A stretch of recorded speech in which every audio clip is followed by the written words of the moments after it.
افشای هویت 15 فرمانده خامنه‌ای برای قطع اینترنت ایران، از سرلشکر ایزدی و آقا میری تا مرد پشت پرده شورای عالی امنیت ملی، اسامی و مشخصات 40 و چند سرباز شیک سایبری نظام، ساکنان ساختمانی مخوف در خیابان صابونچی تهران، مهندسانی با دستهای آلوده به خون، خاموشی چراغ اینترنت برای کمک به دستگاه سرکوب در کشتار بیش از 36,000 ایرانی کف خیابان. این داستان عاملان کشتار مردم معترض پای حکومت دیکتاتور تهران است. غروب 18 دی‌ماه، خروش غافلگیر کننده مردم در صدها نقطه در ده‌ها شهر ایران، وقتی شعله‌های خشم عمومی از جمهوری اسلامی گر گرفت و معترضان یک صدا خواستار سرنگونی خامنه‌ای شدند. صدایی که دیکتاتور تهران تاب شنیدنش را نداشت و به همین دلیل به ساعت نکشیده با دستور او از یک طرف شلیک به معترضان شدت گرفت و از طرف دیگر تمام راه‌های ارتباطی از جمله اینترنت قطع شد تا هیچ صدایی به جهان مخابره نشود. در چشم برهم زدنی ایران در تاریکی مطلق دیجیتال فرو رفت. قطع اینترنت و تلفن‌ها نزدیک به 2 هفته طول کشید تا نیروهای امنیتی با خیال راحت معترضان را قتل عام کنند و حتی کنترل کفن و دفن کشته شدگان را در دست بگیرند. این اولین بار نبود که جمهوری اسلامی در هنگام اعتراضها اینترنت را مختل یا قطع می‌کرد، اما دامنه خاموشی دیجیتال در جریان سرکوب انقلاب ملی ایرانیان بی سابقه بود، محصول سالها برنامه‌ریزی و ساختارسازی یک لشکر ویژه برای تحقق خواسته خامنه‌ای. گروه فیلتربان با ردیابی این برنامه‌ها به هویت عاملان انسداد کامل اینترنت در ایران پرداخته. مغز متفکر تصمیم قطع ارتباط مردم ایران با جهان علی آرام نام دارد، معاون فناوری اطلاعات و فضای مجازی در دبیرخانه شورای عالی امنیت ملی، فارغ التحصیل دانشگاه صنعتی شریف و از چهره‌های نزدیک به علی لاریجانی که با پایه‌گذاری مرکز طلوع و مشارکت در پژوهشکده فناوری‌های راهبردی شهید رضایی معماری کنترل اینترنت را پیریزی کرد.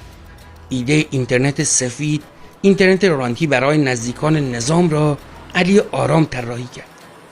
اما ایجاد ساختار قطع اینترنت نیاز به تامین مالی گسترده داشت. محسن دهنوی، عضو پیشین هیئت رئیسه مجلس و از چهره‌های نزدیک به قالیباف، حلقه اتصال مالی شرکت‌های پیمانکار با تصمیم سازان پروژه کنترل اینترنت بود. دهنوی با کمک به تأسیس شرکت‌های دانش بنیان متعدد با استفاده از نفوذ خود در مجلس بودجه پروژه‌های فیلترینگ را تامین می‌کرد. با شفافیت به این معنا که همه چیز رو ما همه جا شفاف بکنیم در ساختار سیاسی فعلی کشور ما، من این رو در یه لایه‌های مضر می‌دانم. بله، شفافیت و آزادی اینترنت باعث می‌شوند که همه بفهمند محسن دهنوی با کمک به پرداخت وام 28 میلیون یورویی بانک سپه به یک کارخانه در قزوین 7% سهام کارخانه را به عنوان رشوه دریافت کرد. فساد مالی او چنان گسترده بود که در انتخابات مجلس همفکرانش هم او را گردن نگرفتند. اما حالا او سخنگوی مجمع تشخیص مصلحت نظام است. فرمانده سوم خامنه‌ای برای قطع اینترنت محمد امین آقا میری است، دبیر شورای عالی فضای مجازی و رئیس مرکز ملی فضای مجازی. او که در ایام عضویت در بسیج دانشجویی جزو حمله کنندگان به نشست‌های سیاسی بود، پروژه‌های اینترنت ملی و اینترنت طبقاتی را پیش می‌برد. آمریکا و بریتانیا آقا میری را تحریم کردند. محمد امین داماد محمد جواد لاریجانی است، از چهره‌های سیاسی قدیمی نظام. پدر او هم از چهره‌های برجسته برنامه هسته‌ای نظامی خامنه‌ای به شمار می‌رود که حالا ریاست دانشگاه شهید بهشتی را بر او از اقوام 3 برادر آقا میری است. یکی عضو شورای شهر تهران، دیگری روحانی خلع لباس شده و سومی آخوندی با اعتقادات عجیب و غریب. خنای امام حسین ما رو یهودی ها کشتن. پروژه‌ای که یک نظریه پرداز شناخته شده دارد. رسول جلیلی، عضو شورای عالی فضای مجازی و رئیس پیشین دانشگاه صنعتی شریف که سالها رویای اینترنت انقلاب اسلامی را در سر داشته. ما نیاز داریم که در فضای نوظهور مجازی که تمام قواعد، قوانین و موجودیت‌هاش رو خودمون تعریف و تولید می‌کنیم، امتداد انقلاب اسلامی در فضای مجازی رو خلق کنیم. رسول جلیلی از مدافعان سرسخت فیلترینگ تمام شبکه‌های اجتماعی و پیام‌رسان‌های غیر ایرانی است. او که تحت تحریم آمریکاست، 2 سال رئیس دانشگاه صنعتی شریف، خروجی نظریه پردازی جلیلی و اینترنت مورد قبول خامنه‌ای این است. فعلا برای سکوهایی که مصرفایی که تو واتساپ داریم، مصرفایی که تو اینستا داریم معقول مشروعه. درست شد؟ مصرف پهنای باند این رو هر گیگی مثلا 1 میلیارد اعلام می‌کنیم. مثلا واسطه دخالت نیروهای نظامی در پروژه سرکوب اینترنت، سرلشکر مصطفی ایزدی است. فرمانده قرارگاه سایبری و تهدیدات نوین قرارگاه مرکزی خاتم الانبیاء سپاه پاسداران. 2 سال پیش گروه قیام تا سرنگونی با انتشار یک سند فاش کرد که ایزدی در نامه‌ای محرمانه به رئیسی خواستار واگذاری کنترل ترافیک اینترنت به نیروهای مسلح شده بود. شبکه ملی اطلاعات خوشبختانه از زیرساخت خوبی برخوردار است. یعنی کار زیرساختی خوبی انجام شده. یک خیزش عمومی در لبک‌گویی به فرمان مقام معظم رهبری در نیروهای متعهد کشور ایجاد شده. حالا ستار هاشمی، وزیر ارتباطات دولت پزشکیان، مجری اصلی تصمیمات نهادهای امنیتی برای کنترل اینترنت و جاسوسی از کاربران است، به همراه گروهی از مدیران عالی رتبه فنی. یکیشان مهدی سیف‌آبادی، معاون امنیت و پدافند ایرانسل که قبلا در حفاظت اطلاعات وزارت دفاع فعالیت داشت. او مسئول پیاده‌سازی دفاع پدافندی در حوزه سایبری است، عبارتی که ترجمهش در جمهوری اسلامی می شود خط اینترنت.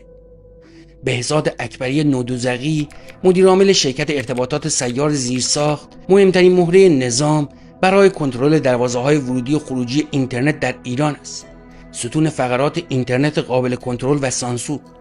علاوه بر اینها، رؤسای اپراتورها هم در حلقه لشکر قاتلان اینترنت حضور دارند. محمد حسین سلیمانیان، مدیر عامل جدید ایرانسل، جایگزین مدیر پیشین شد که به دلیل امتناع از قطع کامل اینترنت او را برکنار کرد. حسین اسکاره تهرانی، مدیر عامل پیشین موبین نت هم تراسی مورد اعتماد جمهوری اسلامی است تا از طریق یک شرکت اماراتی در نظارت بر لایه‌های زیرین ترافیک اینترنت نقش آفرین باشد. محمد حسین مددی هم از چهره‌های مرموز در این ساختار به شمار می‌رود. شریک آذری جهرومی، وزیر پیشین ارتباطات که مالک شرکتی در امارات است که اتفاقاً در لندن هم ثبت شده.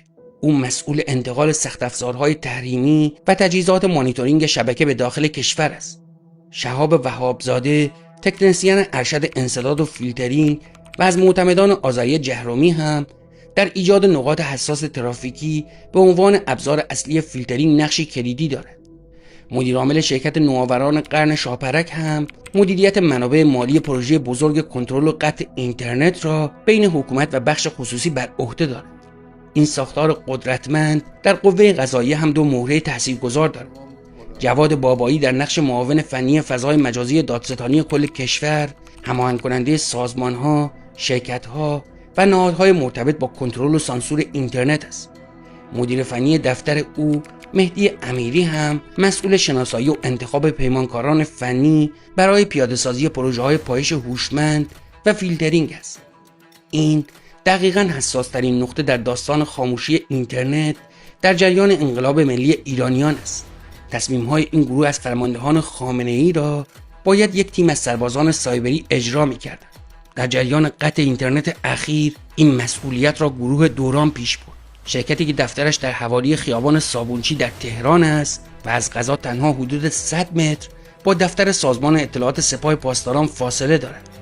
یعنی همون جایی که در حمله اسرائیل رئیس و معاون اطلاعات سپاه کشته شدند. بعضی‌ها نشستن که از طرف فضای مجازی سیلوار تحلیل و خبر و مطلب و مبنا به اینا داده بشه. این غلط. شما رو فضای مجازی سوار شید، شما فضای مجازی رو هدایت کنید. سربازان خامنه‌ای برای کنترل فضای مجازی و عاملان قطع اینترنت در جریان کشتار 18 و 19 دی ماه مجموعی از 40 و چند کارمند شرکت دوران هستند. همانهایی که اجزای پروژه اینترنت ملی را برای جمهوری اسلامی پیاده کردند و ابزارهای مختلف سانسور اینترنت و جاسوسی از کاربران را به نهادهای امنیتی فروختند. آنها سفارش گرفتند که چطور تنها راه شنیده شدن صدای سرکوب را ببندند. مهندسانی با پوششی معمولی که نمیتوانند ادعا کنند نمیدانستند چطور به حکومت در کشتار کمک میکنند، چون شرکت دوران از 10 سال پیش به دلیل کمک به سانسور اینترنت و نقض حقوق بشر تحت تحریم آمریکاست. آنها میدانستند سربازان خامنه‌ای برای خاموشی اینترنت هستند.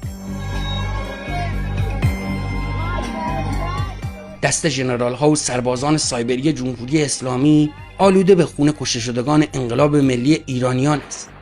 کسانی که اینترنت را قطع کردند تا ماموران با خیال راحت بکشند و مطمئن شوند که نه صدا و نه سیمای جنایتشان به جهان مخابره نمی شود.